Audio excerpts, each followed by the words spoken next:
Today we resume our look at the second Confederate line, which stretched across, went from the re-entrant line, leading back from the main line of works, across behind the main line on the reverse slope, all the way down to and beyond the West McCool Lane. Now in the picture you see the Ramseur Monument, which has been placed here to designate where Ramseur's North Carolina Brigade counterattacked on May the 12th, drove the Federals from this line of works, and captured the main line of works to the left of the west angle. So to orientate ourselves, we have the Ramseur Monument, we have the hill in front of us, which is between us and the main line of works at Dole, Salient. And if you look to your left, perhaps you can barely make out the re-entrant line running back from the main line about 80 yards and coming to an end. Across this section of ground that we're on, the line originally ran and existed at least as far as late as 1916, before for some reason it was eradicated, probably to allow vehicles to pass between the McCool House, the CCC camp, and the Park Road they were building.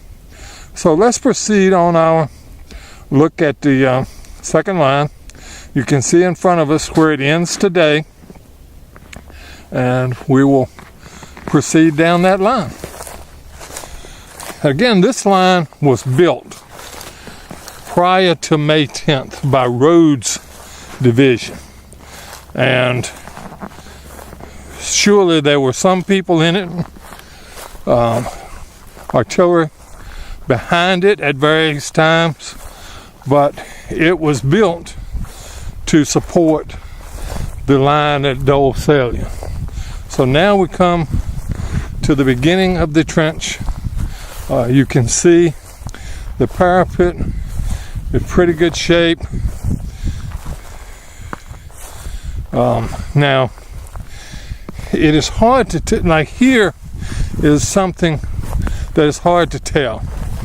Was this a balk, or based on the fact that the parapet is reduced, was the dirt from the parapet thrown into the trench to allow ease of access across the trench?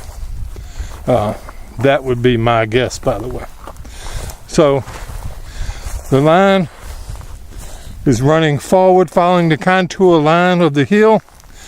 Here we come to two pits dug behind the line for officers or what have you.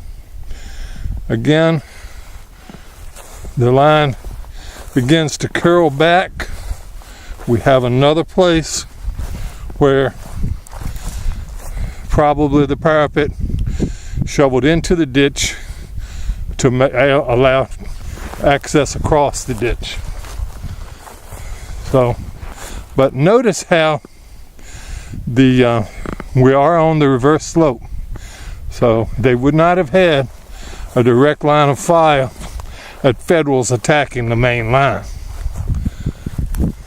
Again, parapet running down the hill, trenches running down the hill, following the contour line, and again, you see two more holes. They don't appear to be tree falls, but two holes dug behind the line. Now the ground in front is falling off to our right.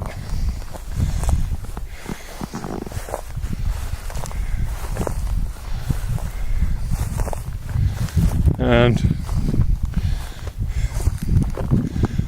now At the second hole, we come to what appears to be our first balk, entrench balk.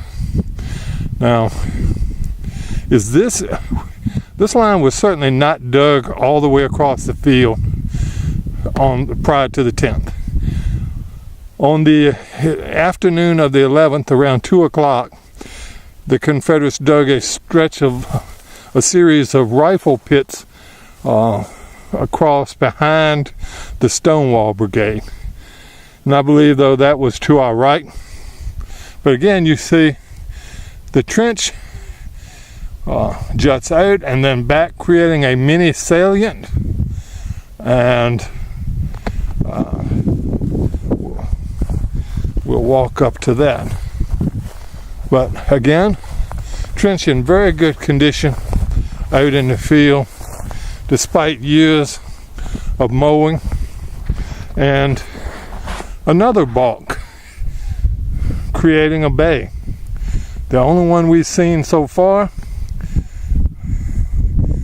The little salient up here. Let's walk up to that, see what we can see.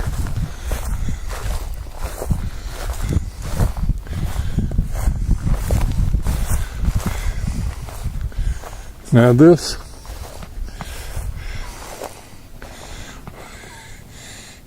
may have originally given some field of fire, minimal, in front.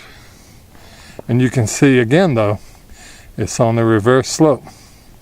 And now you can see the line as it runs off to our right towards the McCool Lane.